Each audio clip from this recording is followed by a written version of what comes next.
बिस्मिल्लाहिर्रहमानिर्रहीम। अस्सलामुअलैकुम। मोहतरम नाज़रीन, हज़रत मोहम्मद सल्लल्लाहु अलैहि वआलिहि वसल्लम ने फरमाया कि ऐसे 5 गुनाह जो रिज्क को ख़त्म कर देते हैं, क्या उनमें से कोई एक भी आपके घर में तो नहीं हो रहा? ये जानने के लिए इस वीडियो को आखिर तक ज़रूर देखिएगा। मोहतरम नाज़रीन, हज़रत अली रज़ी अल्लाह तआला अन्हो के पास एक शख्स आया। कहने लगा, ए अली, वो कौन से ऐसे बदतरीन गुनाह हैं जो इंसान के रिज्क को ख़त्म कर देते हैं, और ये गुनाह दुनिया और आखिरत में इंसान को इस तरह जलील करते हैं कि दुनिया और आखिरत में इंसान का कोई मददगार बाकी नहीं रहता। ये सुनकर हज़रत सैयदना अली रज़ी अल्लाह तआला अन्हु ने फरमाया, ए शख्स, अल्लाह के रसूल सल्लल्लाहु अलैहि वआलिहि वसल्लम ने फरमाया, 5 गुनाह ऐसे हैं जिनके करने पर इंसान दुनिया और आखिरत में तबाह बर्बाद हो जाता है। 5 गुनाह ऐसे खतरनाक गुनाह हैं जिनके करने पर इंसान दुनिया में बेसकून रह जाता है, उसके सकून का जनाजा निकल जाता है, दुख अरूज पर आ जाते हैं। मोहतरम नाजरीन, हजरत अली रजी अल्लाह तआला अन्हो ने फरमाया, अगर तुम चाहते हो कि अल्लाह का खास करम तुम्हारे ऊपर बरकरार रहे, अगर तुम चाहते हो कि रिज्क की फरवानी हो, कामयाबी तुम्हारे कदम चूमे, तो खुदारा इन 5 गुनाहों से बचे रहना। ये खतरनाक 5 गुनाह कभी ना करना। पूछा गया, हजरत अली रजी अल्लाह तआला अन्हो, वो 5 गुनाह कौन से हैं? हजरत अली रजी अल्लाह तआला अन्हो ने फरमाया, पहला गुनाह सूद खाना, सूद का कारोबार करना। सूदखोर इंसान दुनिया में भी जलील और आखिरत में भी जलील, दुनिया में भी तबाह बर्बाद और आखिरत में भी तबाह बर्बाद। सूदखोर इंसान को कभी भी इज्जत नहीं मिलती, वो कभी भी सुकून की नींद नहीं सोता। सूदखोर इंसान जो दूसरों को मुख्तलिफ परेशानियों में मुब्तला रखता है, खुद भी हर वक्त, हर घड़ी, हर लम्हे परेशानियों में मुब्तला रहता है। तरह तरह की मुसीबतें उसे घेर लेती हैं। फरमाया, कयामत के दिन सूदखोर इंसान ऐसे उठेंगे कि उनके चेहरे मुसख कर दिए जाएंगे। एक दफा एक सूदखोर इंसान सीढ़ी से नीचे गिरा, मुंह के बल जमीन पर गिरा, वहीं मर गया। बेटा कई रोज तक बाप का गम मनाता रहा। एक रात बेटे ने बाप को ख्वाब में देखा। देखकर पूछा, अब्बा, आपके साथ क्या मामला रहा?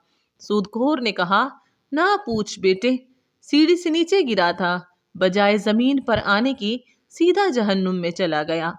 हजरत शेख सादी रहमतुल्लाह अलैह फरमाते हैं, मैं एक नया मकान खरीद रहा था, मकान की तलाश में था।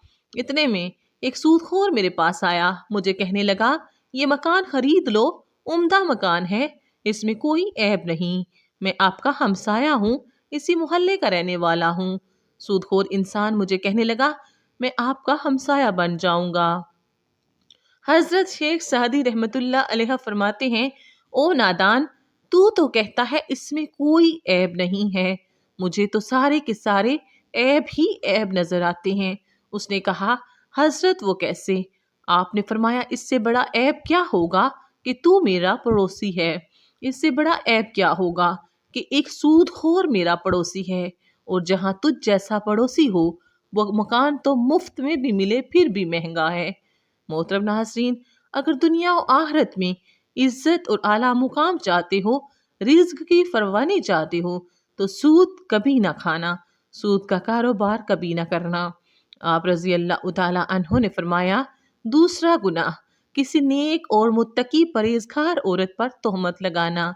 आप रजी अल्लाह तआला अन्हो ने फरमाया, किसी औरत पर तोहमत न लगाया करो इससे पहले कि तेरी बेटी के ऊपर तोहमत लगाई जाए। मेरा अल्लाह फरमाता है, जो शख्स किसी नेक औरत पर तोहमत लगाता है, हालांकि वो अच्छी नेक औरतें हैं, मुत्तकी परहेजगार हैं, नमाजें पढ़ती हैं, रोजे रखती हैं, जो शख्स किसी ऐसी औरत पर तोहमत लगाता है, वो दुनिया और आखिरत में जलीलो ख्वार होगा। मोहतरम नाज़रीन, अगर तुम किसी की बेटी से निकाह नहीं कर सकते तो ना करो, लेकिन किसी की बेटी के ऊपर तोहमत कभी ना लगाना।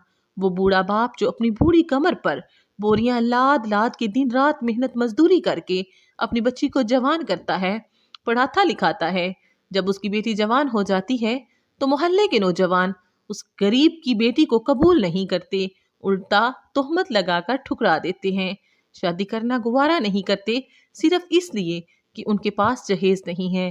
ایک تو تم نے نکاح نہیں کیا، دوسرا اس پر تہمت نہ لگاؤ۔ فرمایا اگر تم چاہتے ہو کہ دنیا و آخرت میں تمہیں عزت ملے، مقام ملے، خوشحالی ملے، تو کسی نیک عورت پر تہمت نہ لگانا۔ تیسرا گناہ کسی کا مال ہڑپ کر جانا، خاص طور پر یتیموں کا مال ہڑپ کر جانا۔ چوتھا گناہ اللہ کی ذات کے ساتھ کسی کو شریک ٹھہرانا۔ اللہ کے ساتھ کسی کو شریک سمجھنا یہ ایک ایسا گناہ ہے کہ اللہ چاہے تو ہر گناہ معاف کر دے گا، چھوٹے بڑے گناہ معاف کر دے گا، مگر یہ شرک والا گناہ اتنا بڑا گناہ ہے کہ اللہ تعالیٰ کسی کو معاف نہیں کرے گا۔ حضرت سیدنا علی رضی اللہ تعالیٰ عنہ نے فرمایا پانچواں خطرناک گناہ یہ ہے، دل کے کانوں سے سنیے گا محترم ناظرین، پانچواں گناہ کسی کے اوپر جادو کرنا۔ جادو گر شخص کے گھر کا کھانا حرام، اس کے گھر کی ہر چیز حرام۔ جو شخص کسی کو رسوا کرنے کے لیے اس پر جادو کرتا ہے، یہ تکلیف ایک ایسی چیز ہے جو گھومتی ہوئی پھر پھر آتی آخر کار اسی بندے تک آ پہنچتی ہے جہاں سے یہ شروع کی گئی تھی۔ جادوگر انسان یوں سمجھے کہ وہ دائرہ اسلام سے نکل گیا ہے، خدا را یہ خطرناک گناہ کبھی نہ کرنا۔ حضرت علی رضی اللہ تعالی عنہ نے فرمایا یہ پانچ گناہ ایسے ہیں جن کے کرنے سے اللہ تعالیٰ سخت ناراض ہوتا ہے۔ محترم ناظرین، اگر آپ چاہتے ہیں کہ اللہ تعالیٰ کا کرم آپ کے اوپر برقرار رہے تو ان پانچ گناہوں سے پرہیز کرنا، ان سے بچے رہنا۔ انشاءاللہ تمہیں دنیا میں عزت بھی ملے گی، مقام بھی ملے گا، دنیا میں مرتبہ بھی ملے گا اور دنیا میں کامیاب بھی ہو جاؤ گے، رزق کی فراوانی ہوگی، خوشحالی ہوگی، کامیابی تمہارے قدم چومے گی۔ بے شک آخر میں اللہ رب العزت سے یہی دعا ہے کہ اللہ پاک ہمیں صراط مستقیم پر چلنے کی توفیق عطا فرمائے اور سچی بات کہنے والا بنائے، آمین۔ امید کرتی ہوں آپ کو آج کی ویڈیو اچھی لگی ہوگی۔ ویڈیو اچھی لگے تو ویڈیو کو لائک اور اس طرح کی اسلامی، اصلاحی اور معلوماتی ویڈیوز دیکھنے کے لیے میرے یوٹیوب چینل کو سبسکرائب کیجیے۔ دعاؤں میں یاد رکھیے گا، اپنا بہت خیال رکھیے گا۔ اجازت دیجیے، اللہ حافظ، اللہ نگہبان۔ اللہ پاک آپ سب کا حامی و ناصر ہو، آمین ثم آمین یا رب العالمین۔